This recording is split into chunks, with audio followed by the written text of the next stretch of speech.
They say Black Hollow Shore isn't on any map. Not anymore. Locals whisper that the sea there doesn't foam like normal surf. It sighs, groans, like it's trying to forget. A twisted deadwood tree claws at the sky near the cliffside, gnarled like a hand reaching out of a grave. Beneath it, at twilight, she walks, barefoot.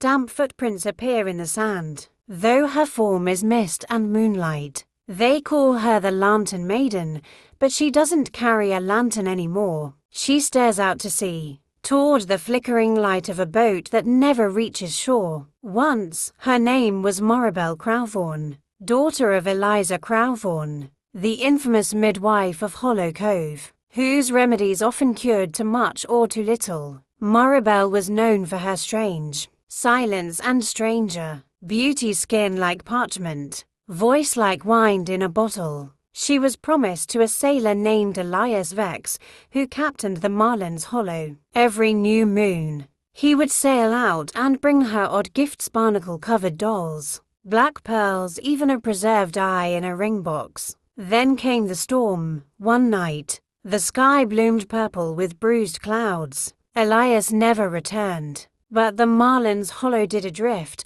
unmanned and silent. Its deck was soaked in brine and blood, ropes torn, hull gouged by claw marks no sea creature could have made. Maribel never spoke again. The townsfolk claimed madness, said she walked into the sea 3 nights later and never surfaced. But some say Eliza worked her wickedness, bound her daughter to the shore with blood rites and salt sigils, waiting for her sailor to return. Others whispered darker things: that Maribel had summoned something from the deeps, that the sea hadn't taken Elias, but that she had given him to it. Now, at dusk, she appears where the water kisses the land. Her translucent gown clings to her legs like seaweed. Her hair, long and dripping, sways in a current that isn't there. Sometimes she hums 3 notes, the tune Elias played on his broken fiddle. Boats that stray to close see her on the waves, beckoning. A light glows where her heart should be,